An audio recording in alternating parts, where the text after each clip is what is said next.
Welcome back, everyone, to Living Your Greatness. And I'm honored to be joined again today by Kim Barthel. Kim, it's so good to see you. I've been so excited to catching up with you and having you back on the show. I wish you a Happy New Year and also want to express my excitement and gratitude. I have, I'm going to sort of let my secret out here, been watching all the cool things that you've been talking about and thinking about some of the interviews, conversations that you've been having with others, and just feeling very inspired by you. So I'm very honored to be in dialogue with you today. I appreciate those words because I really care. I really care about having a greater impact on the world, and not just in terms of our physical well-being or financial well-being, but even emotional well-being. And that's something that I admire, and why I've reached out to you is I also feel that our world is going through a spiritual awakening of being more, connected to ourselves and being more aware of who we are. Don't really know where this conversation is going to go because I really trust you. I think your work is phenomenal. And I want to start off with, what does the word trauma mean to you? I feel that, see how I use the word feel? I feel to me is a sense that is not cognitive, but something that is embodied or known inside. And when that word is spoken, what I sense inside of myself is a resonance that activates something in us when something happens to us. And so trauma is such a spectrum of experiences that occur that are as individual as our own fingerprint. So it's in the eye of the perceiver that makes an experience, a conversation, or some kind of event land in the category of trauma. And the problem is that when we use words, they vibrate in us. And those words can become stuck as a place that we then expect or predict a particular response. And this is one of the most difficult concepts to explain, in that our brain is a predictive brain.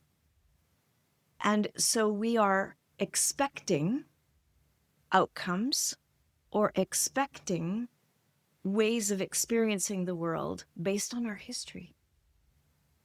And it takes a lot of consciousness to rewire that to a place of flexibility, resilience. I'm much more interested these days in talking about resilience than trauma. Because as I watch our world, I'm seeing the human being have so much resilience. And we're forgetting that these two elements of trauma, which needed a light shone on it, and resilience living side by side. So that was a long answer to get started in the conversation of, I'm going to quote Gabor Mate, and he says that trauma is not what happens to us, but what happens inside of us when something happens to us.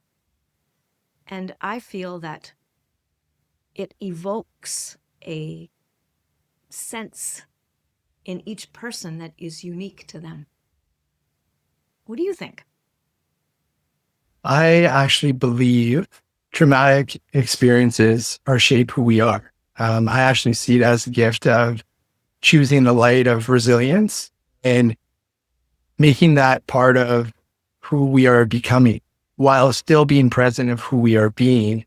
So when I think of trauma, I think there's two different ways we could go about it. We could play victim, or we could choose to ignore or to avoid how we truly are feeling, or we could choose to accept, to let go, to forgive, to give self-compassion, and all these other feelings that we might experience to choose the path of light.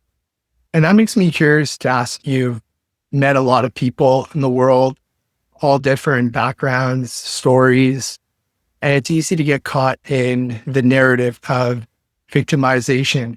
So my question I want to ask you is, how do we choose a path of resilience, and how can you walk us through it? The nervous system finds resilience in moments of perceived safety.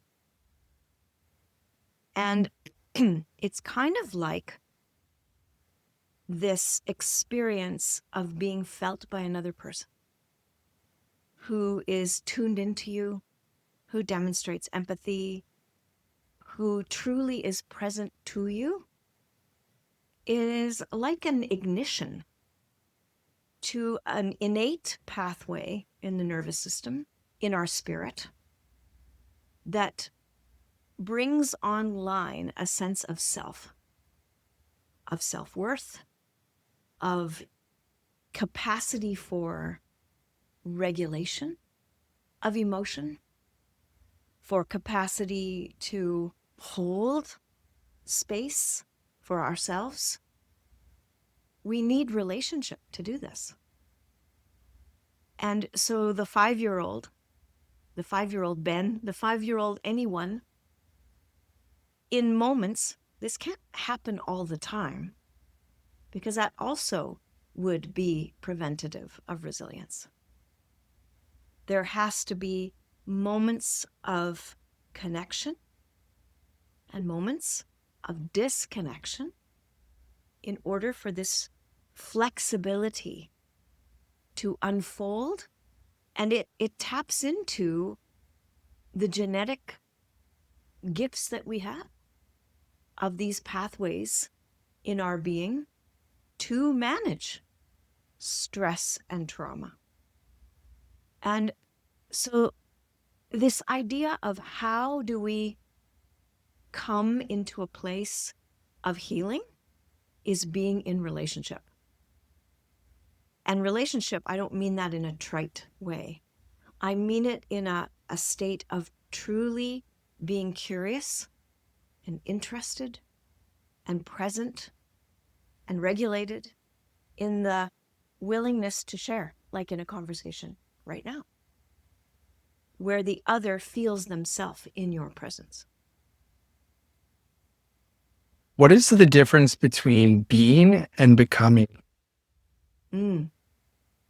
Well, they're also happening simultaneously, both from a quantum physics perspective, but also from a developmental perspective. That the moment that we are present in being, this is the opportunity for the conscious evolution of the human spirit, which is the tagline of our company. And people ask me all the time, well, what does that actually mean, to consciously evolve? It means becoming aware of something that I was not aware of a moment ago. And so this is minute by minute, that when we are being, there is room for becoming. And then the next minute is yet another moment. And these are happening all day long, that sit underneath the busyness of our experience. And they feed into each other. When we have moments of time to be in reflection. You know, Ben, I'm very conscious of, when I speak this way, of how difficult this is to do when you're in survival. When you asked me about the word trauma earlier, my reference point of trauma is quite vast, and some of it is pretty horrific. And I think about hatred and pain and suffering in situations, especially those the world that are in war, how difficult it is to find and make space for this idea, to forgive, to be, to become, to accept, to be in alignment when your suffering isn't over. And just how that level of trauma is so much a part of my lived experience as an observer, not as a resident, that puts it into perspective for the amount of compassion required for those who can't find those spaces yet where they are in their life. Do you believe it's a conscious choice, though? At some level, yes. I mean, think about people who are so inspiring, like Viktor Frankl. Mm. I mean, there are Nelson Mandela. There are humans in our history of experience who have used consciousness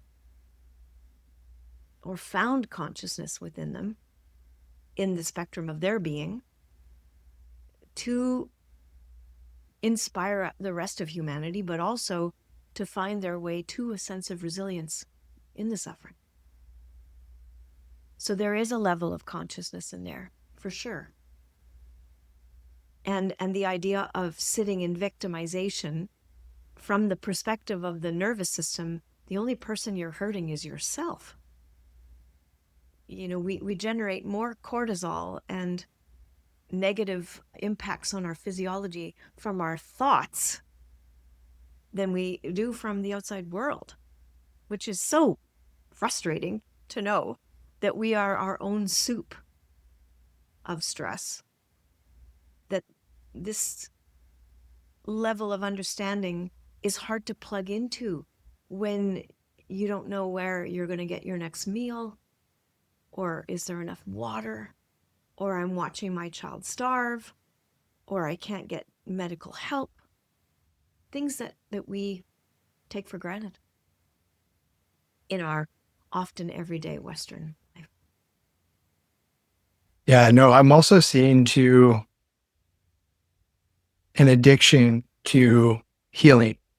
And the reason why I'm bringing that up is I'm also seeing individuals who are conscious continuing to feel like they have to do more healing to be better version of themselves. So I'm curious to get your opinion on also when people are conscious of being aware of having enough self-compassion to enjoy the journey of healing, because we all are always healing.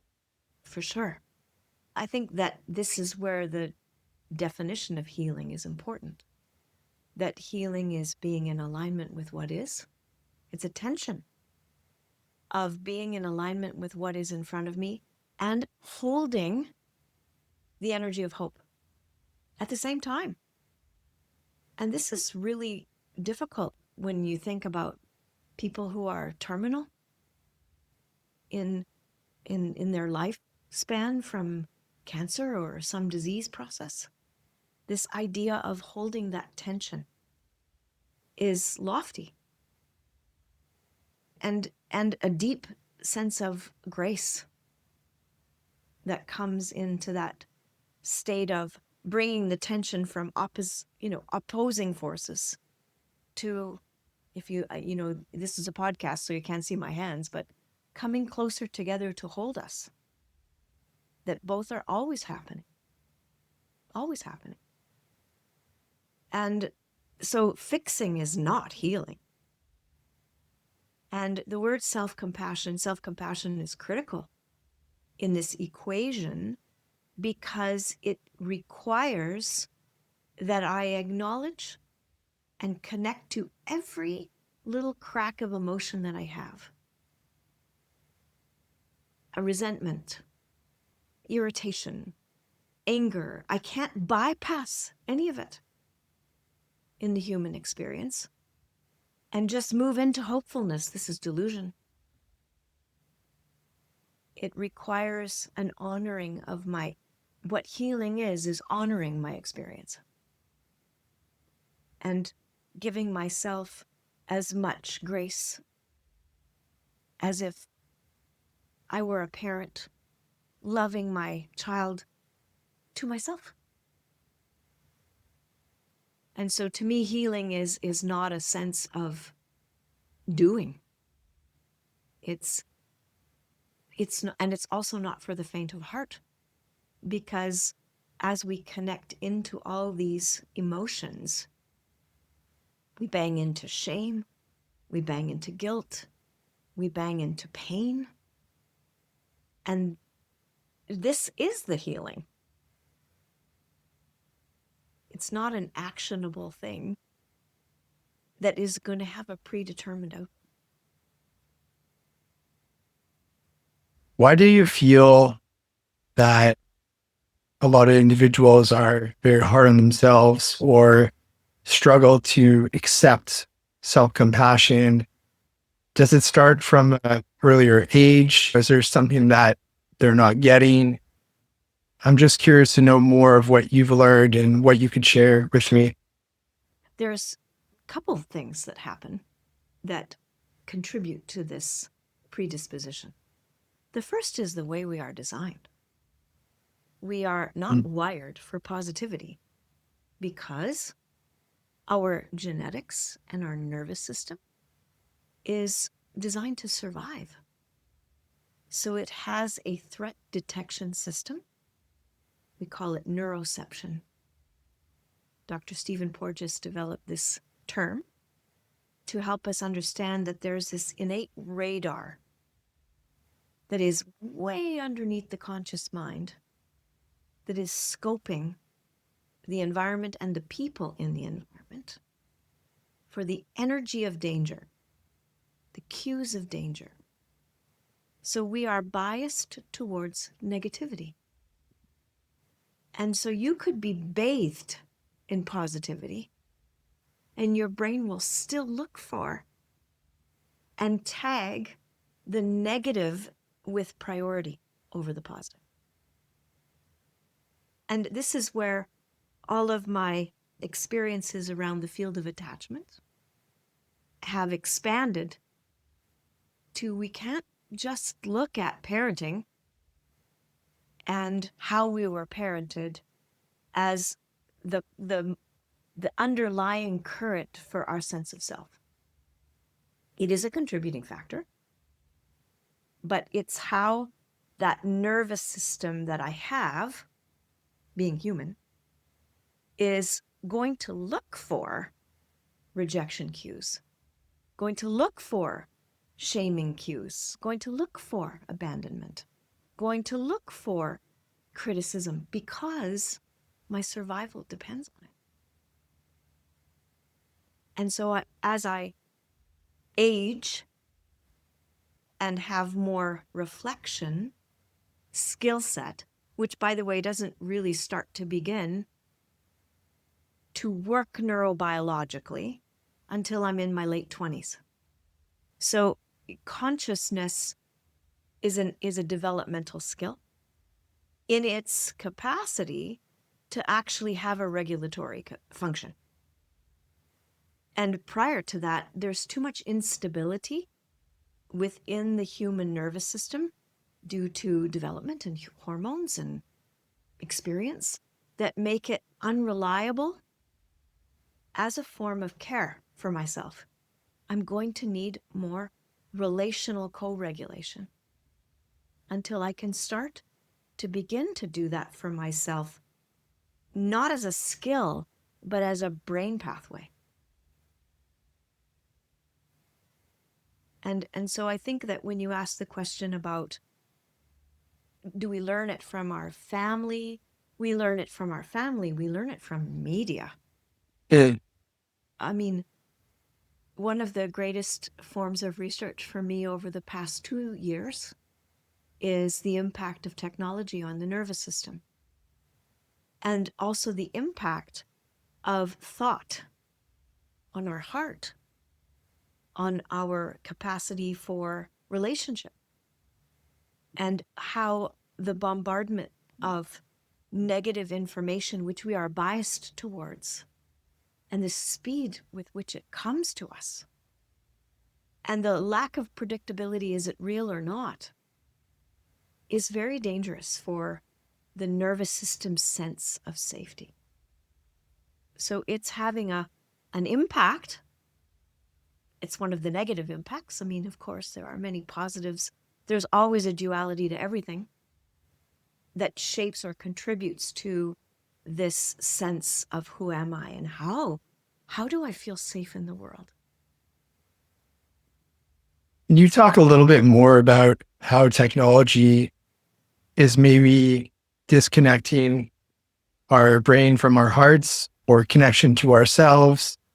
When I look around, sometimes even going for a walk, I'll see a mother pushing a stroller and she's not even looking at her child. I see her looking at her phone or maybe thinking about work in terms of financially to be stable and to help provide a second income.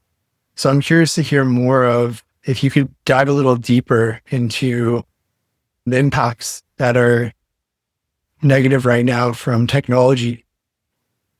Well, I think, I loved that you described it the way that you did, for starters.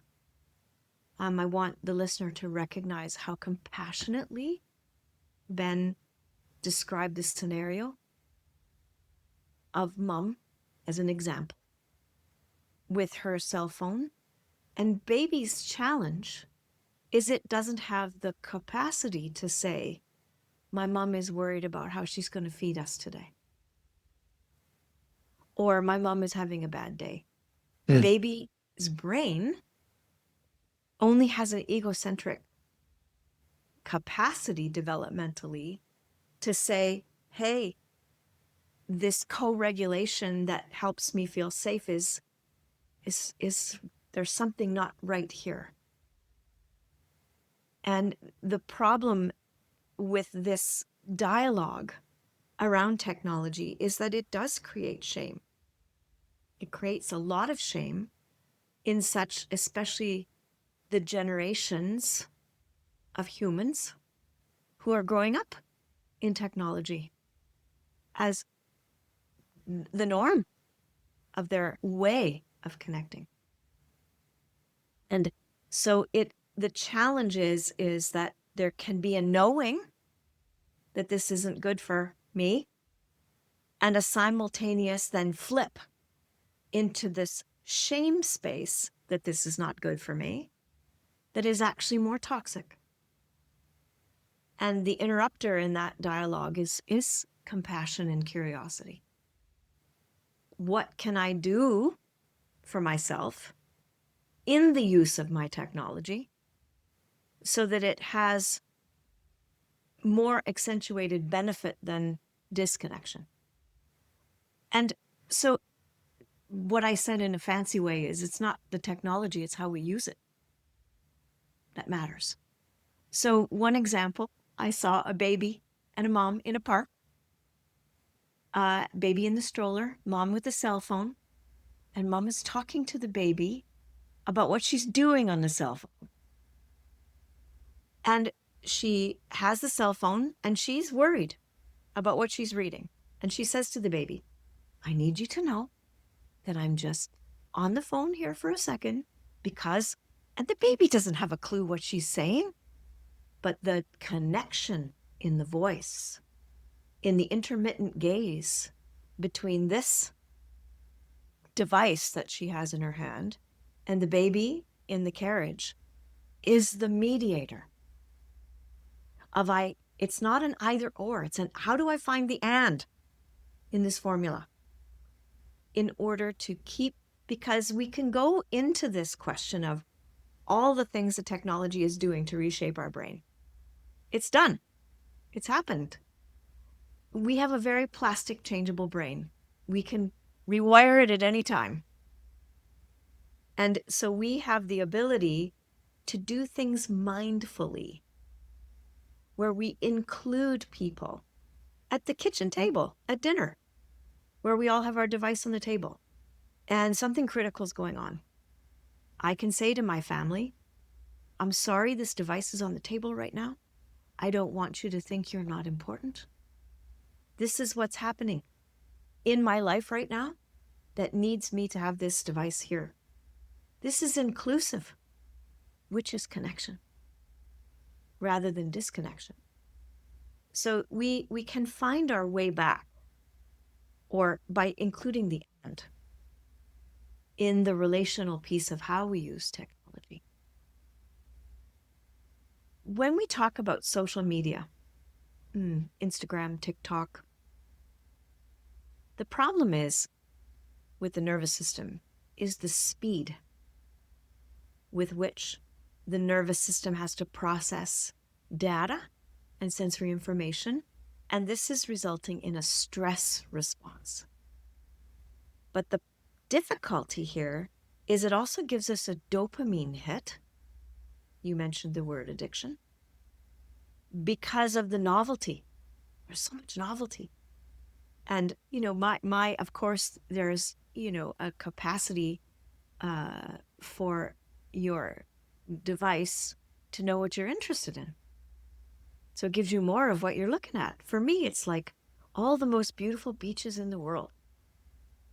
And so they pop up continuously. Koh Samui, Koh Kao. Day after day, there's a new beach. And if I am mindful of what it is I'm looking at, and I use it as a way to dose myself with positivity, that's helpful. So it's not the what, it's the how. I'm curious to know what you think. This is, I'm mindful that I'm a 60-something-year-old generation with a love of neuroscience and relationship, but I am behind in my generational. I'm tech savvy for someone my age, I think, but I didn't grow up in this neurodevelopmental exposure. What do you think? What I think is it all starts with relationship. And we're in relationship with many things, ourselves, our friendships, our business partners, our romantic partners, our nature, our nutrition, right? I think you get where I'm getting at. So it's how do we be mindful of staying connected and conscious to who we are and to properly navigate like the reality of life, which not everything is 100% in our control of technology or no technology. It's not black and white, right? It's there. It's part of our world. It's been beautiful. Like even the way that we can do this interview is beautiful. To be able to connect this quickly is insanity. It's beautiful. But how do we set boundaries? And again, not being over rigid here, but healthy boundaries, just like we do with any relationship. So the way that I look at technology and social media, as I'm very passionate about educating others, whether that's in my communities around me in the city of Montreal, whether that's at the college that I teach at. And I actually have an assignment for my students where it's social media well-being, which I feel is a new topic nowadays that needs to be spoken about. Because as you mentioned, this didn't exist the same way, let's say if we go back a couple decades ago. So there's a new challenge. The world is evolving. So how do we adapt and how do we work with it rather than against it? So that's my perspective. I'm curious to ask you, you mentioned when you were talking about the mother and the child, that attachment piece. What is the difference between attachment and authenticity? Mm-hmm. Such a good question. My gosh, your questions are good. security or safety lives in authenticity.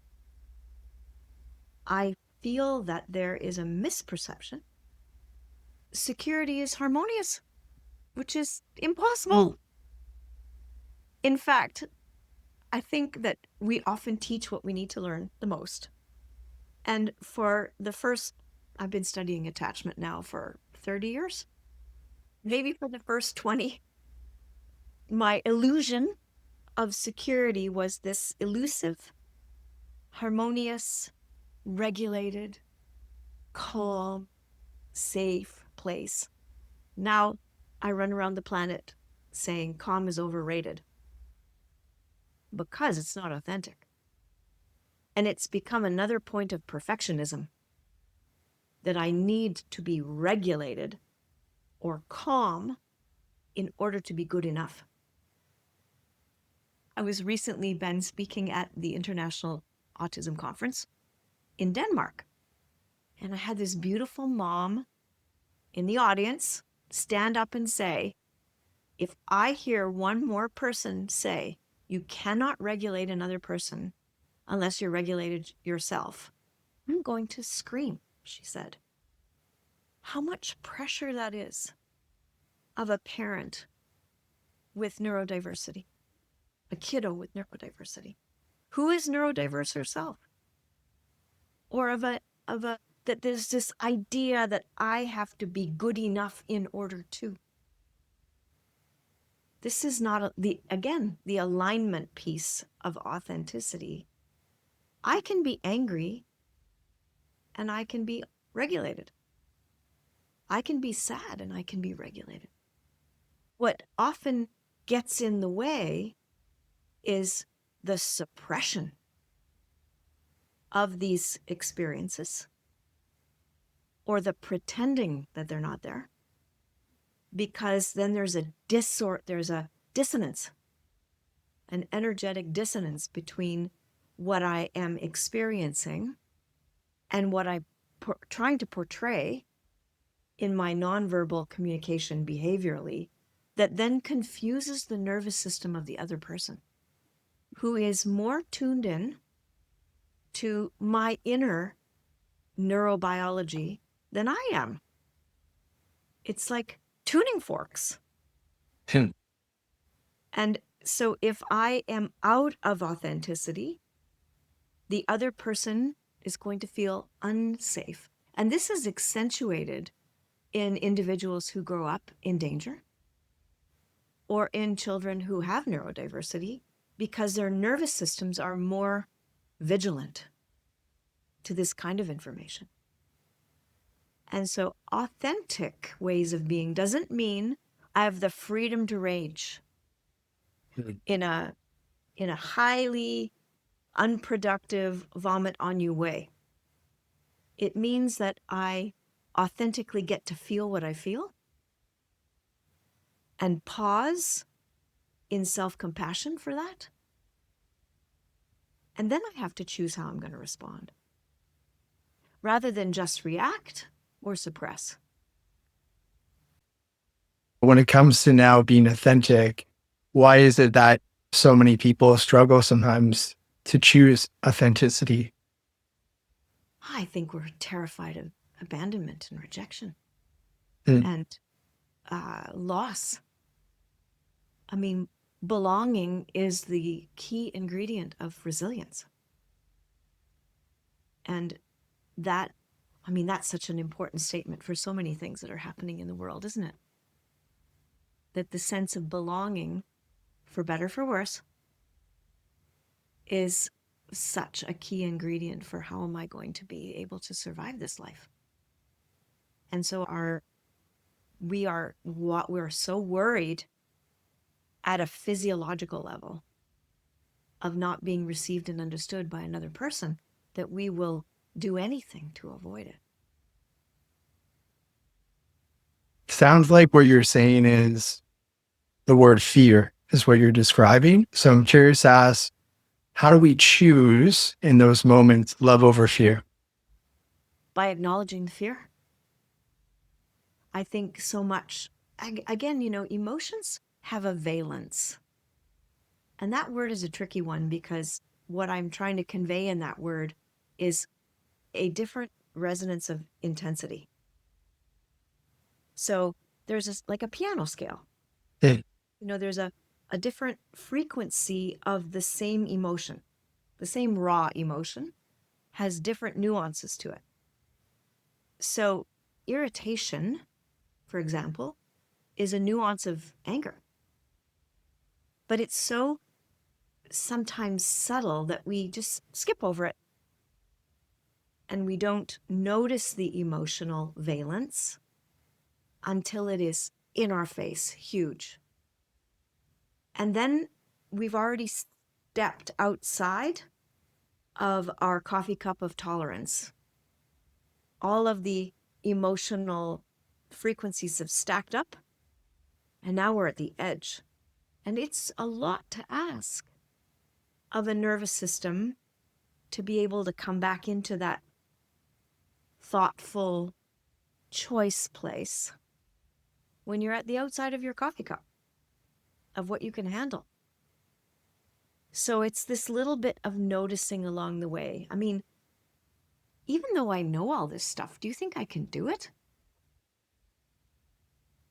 And it just begs for greater and greater degrees of self-compassion all the time, where you can say, I know I'm outside of my coffee cup, and this is the best I can do with what I've got right now.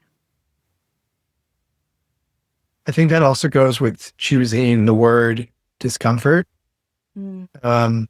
It's okay to be scared. It's okay to be fearful. It's part of life. It's part of the feelings of getting through something hard to get to the other side of the tunnel or the light. This is what I call being comfortably uncomfortable. And, I think that the generation that I grew up in, what we wanted for our kids, which is your generation, for them not to be uncomfortable.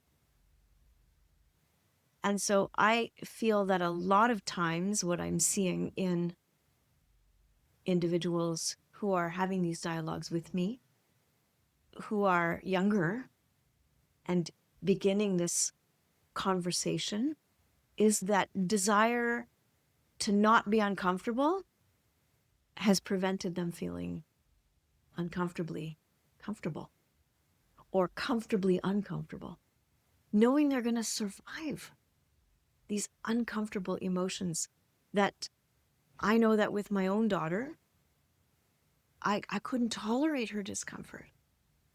I wanted to fix it. And it's didn't help. What we need is a person to come alongside us in our discomfort and journey there with us rather than come along and take it away immediately. Then we don't learn to hold ourselves in those places of tension. I think something I want to add is environment. I remember the first time we ever met online, I was so awed by your environment, the plants behind you, the way you told me to. I was on the screen and you could see me very big, you could hear me.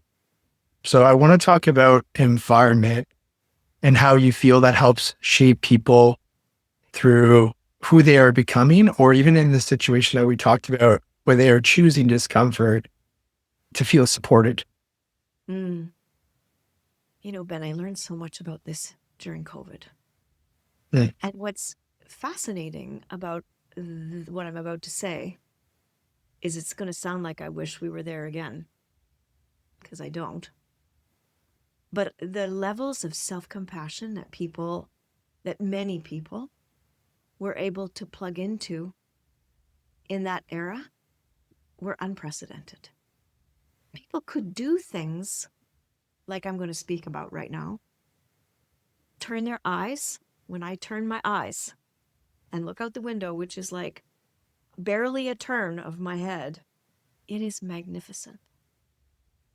I've got the ocean and trees, and your brain does not know the difference between what you are looking at, imagining, and what is reality. And so a moment of changing your gaze changes your consciousness.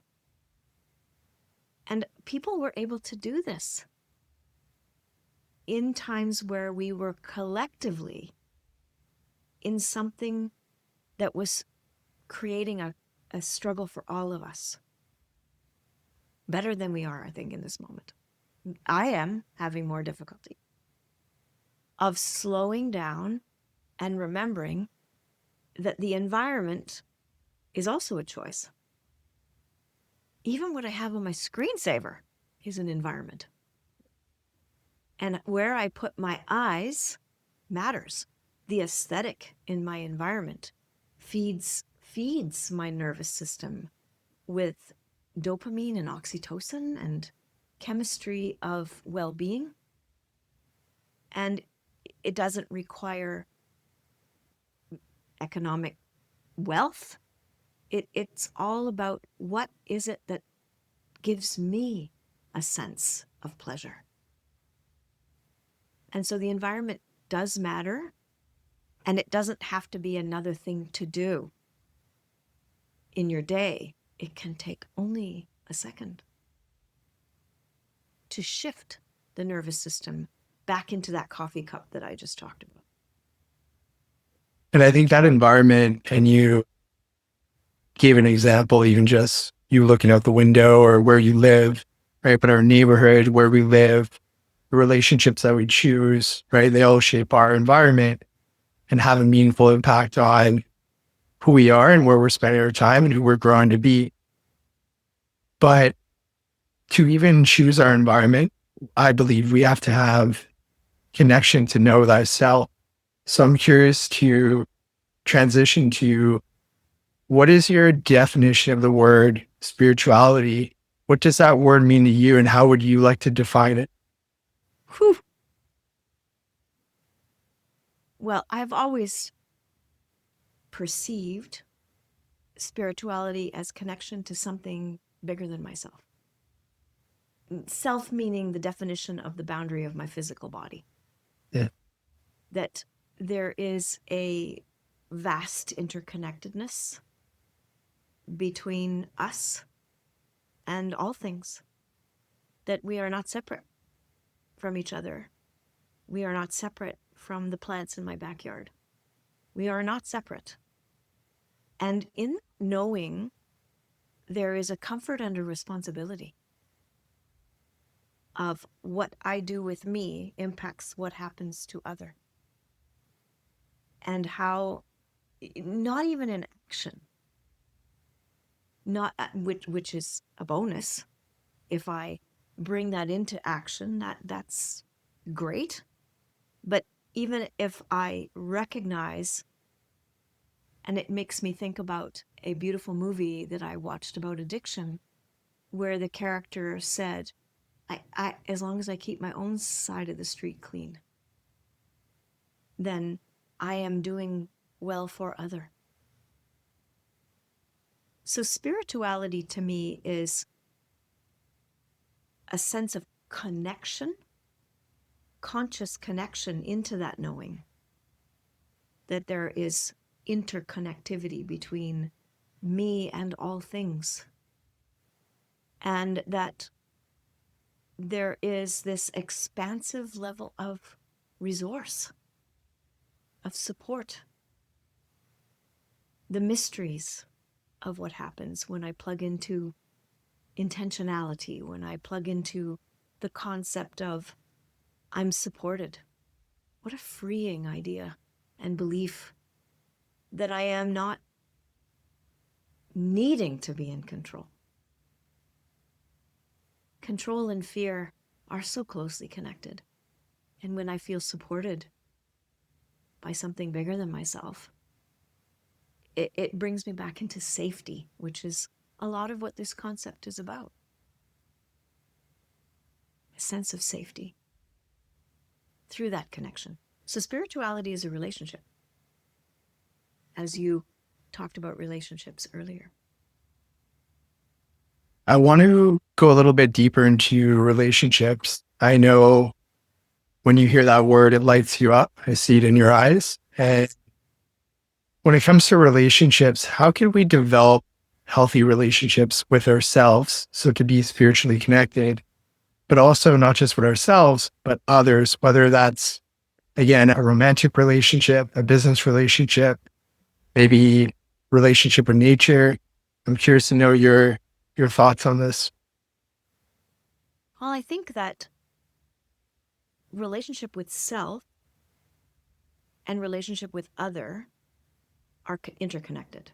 Like I cannot know myself in my own little world, in my room. I need a mirror in which to know myself. And I don't mean a literal mirror. That every single person that I observe or interact with or listen to is a reflection of my inner world. Every single second. There is something to learn about me from every you. Yeah. So this is where, and that can sound selfish, but it really, there is no other. There is only you through the perspective of my own lens. And I could have a relationship with you, and Dan, whoever fictional Dan is, could have a relationship with you, and we will experience you differently through our own lens. And so we really learn about evolving ourselves in the context of mindful connection with others. In your eyes, I see myself as. And in your eyes, I see myself as curious, as loving, as intent, full of intent and wonder. But I can only see that in you if it exists here, in me. Another person can come along and look at us and say, oh, I see someone who, has it all, can sit in their ivory tower and think. They may move into a negative judgment, but we're all bringing our own shadow and wonder to every perception. So to me, evolution of consciousness requires conscious relationships in order to be curious about ourselves. What activates me? What feeds me? What serves me? What doesn't serve me? And that curiosity is in the middle of those two forces that keeps me in this self-compassion objective space rather than good, bad. Tagging these qualities as positive or negative. That it's all just part of who we are. I feel to add to that, there's a part of self-love, right? To be able to see the best in others, you have to see the best in yourself. You have to let the ego go if there's ever a form of judgment or thoughts that are very critical or fault finding.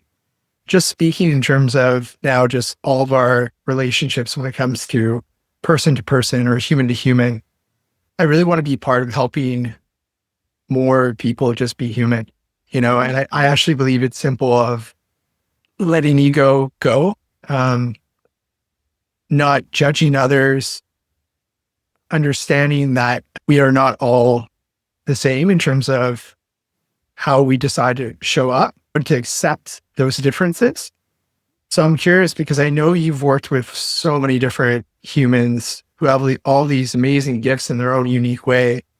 How can we provide humanity with more love and acceptance and peace? Okay. These are very incredible questions for Monday morning and the new year. First of all, I have a few comments of, I don't know, maybe activation isn't the right word. There's a little bit of flicker of a flame in the word letting go of ego, Hey, or in being non-judgmental, because it's impossible. And why I say that is that we are all made of parts inside of our individual psyche. Is so many different parts, and they all have different roles that helped us. And this is internal family systems thinking. It helped us survive. And some of those parts are there for protection. Some of those parts are firefighters. Like, they are there to keep us from expiring. Some of them are managers, and some of them are compassionate. We are complex. We are not this person who can let go of our ego, because our ego is what keeps us individual and unique. Rather than letting go of our ego, what we need to do is come back to, this is a theme, acceptance, self-compassion, alignment with those parts. That they, when I can look at some of the ugliest parts of myself, the shadows that I really don't like, with gratitude for how they got me here, they soften. They don't let go. They're like, are you really sure you don't need me anymore? But they soften into, well, maybe you've got this. At least in this moment, you've got this. I'll just hang back over here in the background. And if you need me, you call on me. That's very different than eradicating or getting rid of pieces that we don't like about ourselves. When it comes to judgment, we need it. It's a part of discernment of what I should approach and what I should avoid, what I should move to and what I should move away. But when we find ourselves judgmental of other without curiosity, this is where action can become reaction. But when I have judgment, which will be inevitable, and then I'm curious, what does this say about me? Why is this, what value in me is being activated? What part of my protection is, or my integrity is being activated here? Then that curiosity allows me to allow that piece to surface in me. I have a very good concrete example, if you'll indulge me. One of the qualities, shadow qualities in myself that I have traditionally despised or would not allow to surface is arrogance. So when I witness other, that mirror, as arrogant, boastful, all-knowing, look at me, controlling, listen to the judgmental words. I am in disconnection. I go into, I can't listen to this. I can't be in connection with this. There is a severance of energetic connection in the presence of that particular presentation, until I allowed that quality to surface one day accidentally. So meaning I have this very strong personal censorship. Takes a lot of energy. Disingenuous censorship of any possibility that I might look arrogant, whatever that might look like in my own mind to another person. And at the beginning of COVID, we were supposed to be in Australia. And we had a 24-hour turnaround time to host a global conference, having never used the Zoom platform before.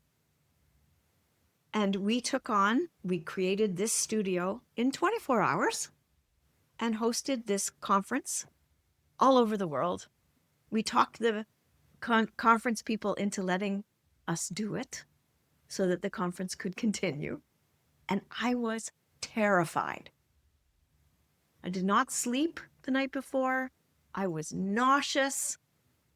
It was gut-wrenchingly terrified at this, can we do this?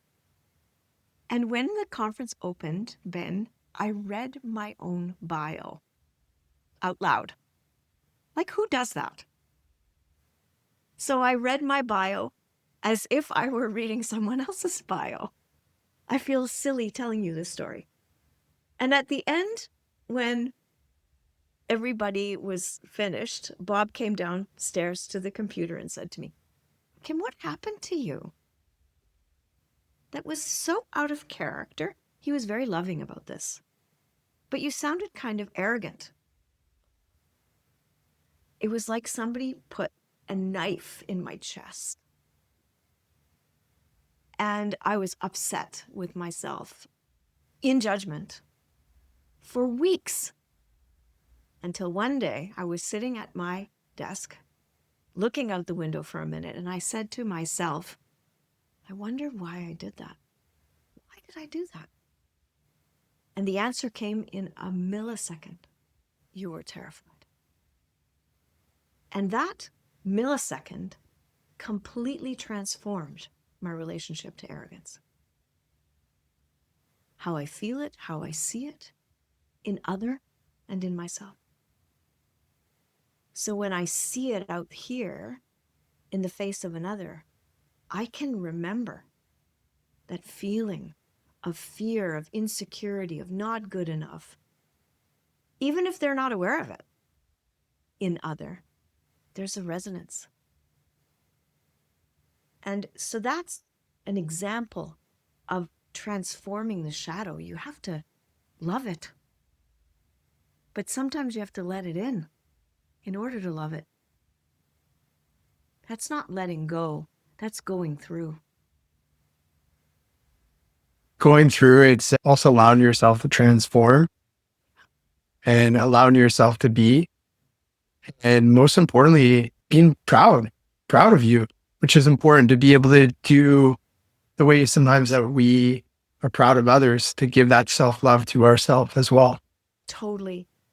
And that's, one of my favorite books, Ben, is Brené Brown's Atlas of the Heart.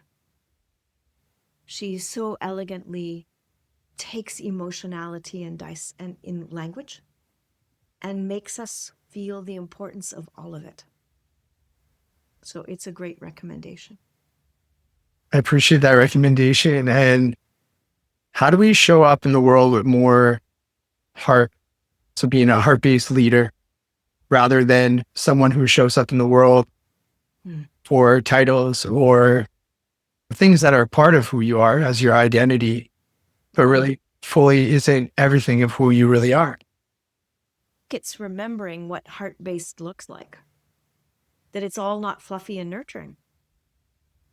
That there is this conception that to be someone who leads with their heart means that they're boundaryless. But heart-based leading or relational engagement is connected, curious, validating, felt, and boundaried. What's okay and what's not okay. And the term boundaries is tricky because the more you have a sense of internal alignment, this is a big concept that could get me into a rabbit hole, the less boundaries I need. So boundaries sometimes are a elusive protection from an internal lack of stability. But sometimes boundaries are a place, and there's a difference. You can feel the difference. A boundary that says, hey, that doesn't work here. There's no activation to that boundary. That's not going to work in this environment. There's too much need for speed, for example, and this is not how it's going to work. I don't have any activation in me when I say that versus, well, this isn't helpful. That boundary isn't going to, the boundary that comes from that place is an activated boundary versus a boundary that comes from knowing and being in alignment with what's okay and what's not okay. The word alignment really resonates with me just when I think about my relationships, people I spend time with, and how they lift me up and how I also lift them up. And also just alignment, again, things that we spoke about earlier, but even in our neighborhood, where we choose to spend our time within ourselves. So I truly hear you on that. I have one final question that's really calling to my heart right now. And when we first met, what a beautiful way that we had met. We were able to figure out very quickly that we were connected beyond even just the internet, but even mutual relationships, and not knowing that in advance to the first time we had a conversation. But I remember when I first introduced you, there's obviously some titles and talking about all the amazing work that you've done. But I also was curious to ask you at the time about where you were from and your upbringing. But a question I want to ask you today, we were just talking about before about different identities of parts of who we are. And so if I was to ask a question of who is Kim Barthel and who is the person she wants to continue to show up to the world, to herself, to her inner child, but even to the world, who is that? Oh my gosh, Ben, you're giving me a run for my money here, as in digging into levels of depth of consciousness.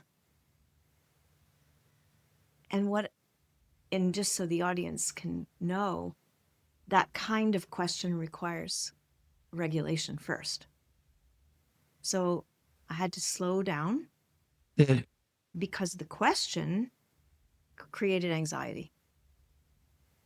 And so what allowed me to arrive at some form of conscious response to that big question was to sit in the anxiety for at least a second. And the anxiety had a whole bunch of thoughts in it. It had, what's the right thing to say? What do I want to say to this audience?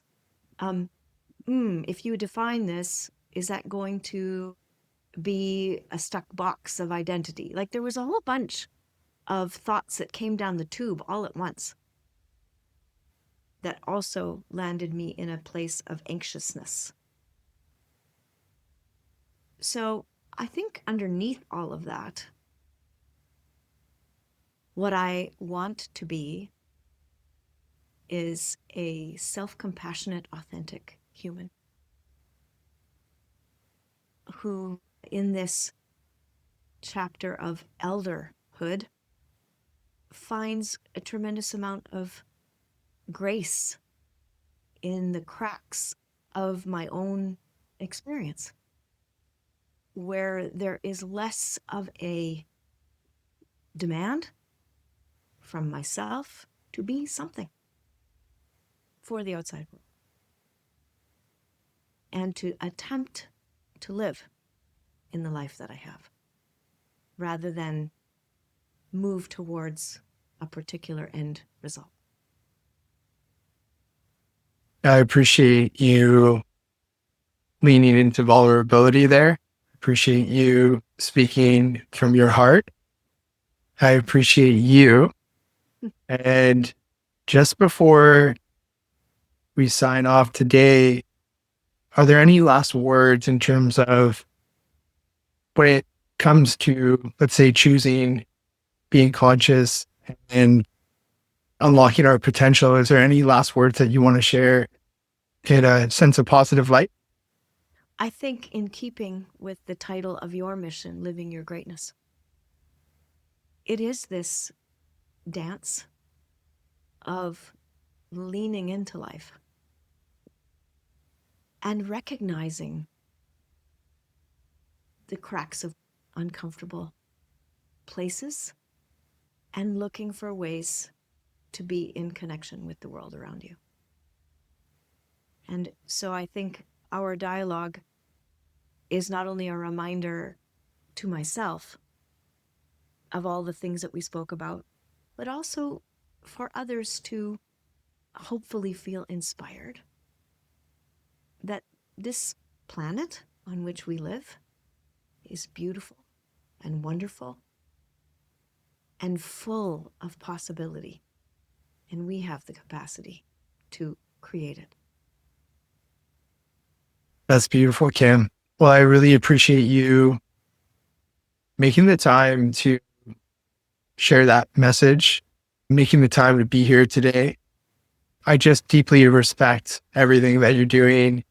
You know, you really lead from a place of heart, a place of love. And I think our world needs more of that.